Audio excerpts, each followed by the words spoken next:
Hello. Hello. We're rolling. Hello. For you. It's an honor to meet you. I'm thrilled to meet you. Thank you very much indeed. You're very kind. I'm more thrilled. You can be sure about that. So, I would like to start by asking, you've been a part of Tim Burton's world before. How does it feel to go back there 2 decades later, maybe as Grandmama? How did this role find its way to you? Well, do you know, it's interesting because before I was only a voice. And so my character was a little puppet, a stop motion puppet called Sure. Magdalene Evergloss, and she spoke a bit like that and had a huge bosom. And so this is a very different character Right. because it's me as Hester Frump, the grandmama. Quite different because suddenly you appear as the character. So completely different to look at, wonderful wigs and cruel clothes and dark and just You fantastic. look gorgeous. You I'm look so thrilled. gorgeous. But working again with Tim, which has always got a great sense of excitement and otherworldly, gothic kind of horror, thrill, amusement about it. Wonderful. I'm really happy to hear about that. Do you love that world? Do you love the gothic? Do you love the eerie? Do you love the darkness? Because we see I you do, mostly in comedies and you're indeed. perfect in them, of course. But But I think as a child, all the fairy stories I read when I was young all had an element of scary horror and darkness about it. And it's not true dreadfulness. It's just that lovely frisson of horror that you get in maybe a kind of like a ghost story.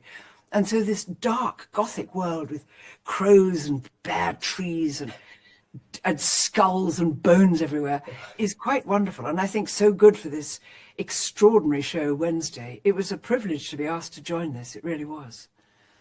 you were perfect in it, and it was we saw just a glimpse of you in the first part of the second season. Can you just, without spoiling it, can you tell us what is expecting us? And I'm also very interested in your relationship with your daughter, like in the series, of course, with Morticia. And yeah, that was very curious to me. Yeah, I want to know more about your relationship and It what was so happened before. interesting And because, of course, because the character doesn't exist, she's only been created for this show. It isn't as yeah, though she's part of the Addams family as we knew it. it's true. It was rather extraordinary and truthful to find out that this domineering woman had slightly fallen out with her daughter. I think she's disappointed in Morticia. She thinks she Mm, should be more savage, more upfront, pushier. And she sees those qualities in her granddaughter, Wednesday.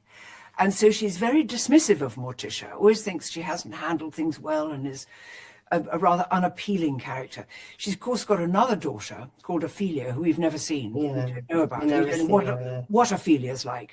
And as they Mhm. never really talk about her until gradually in series Yeah, two, we begin to yeah. get a glimpse of something. But there's a little shrine to Ophelia, so maybe she's disappeared. Maybe she's dead. We don't know what about it. We But know all we know nothing. is that this is a very common dynamic between a mother and a very beautiful daughter Yeah. who maybe she's slightly jealous of, because wouldn't everybody in the world like to look like Catherine Zeta-Jones? And she doesn't anymore.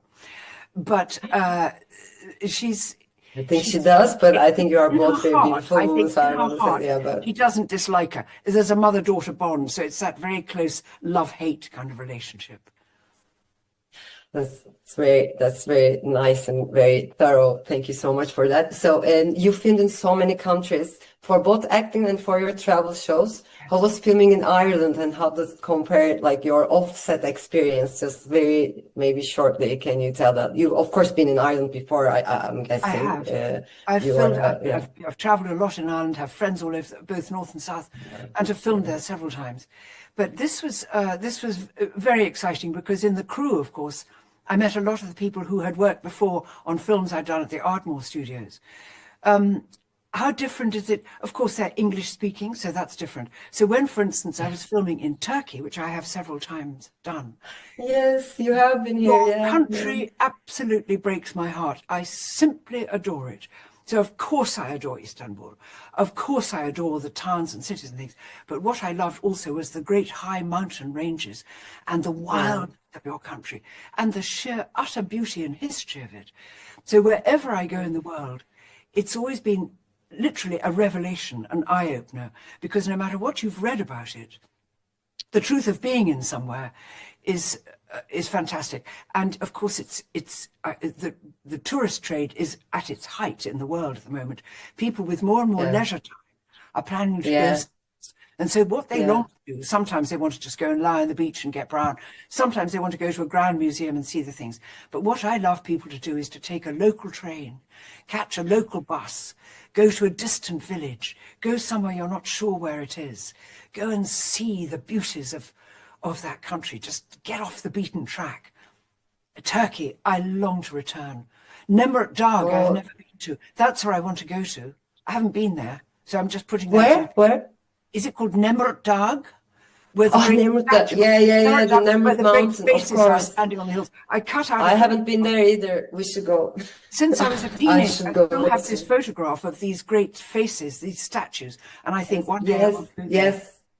Just magic. I'm sure you will. That's a very good point to finish our interview. They are telling me to wrap it up. It was great talking to you. It was great meeting you. As I said before, it was an honor. Thank you so much for your time. Am I wrong to say teşekkür ederim? Is that the right way to say thank you? It is. It's perfect. It's perfect. It's the rightest way. But teşekkürler to you. Teşekkür ederim. Thank you so much. Take care.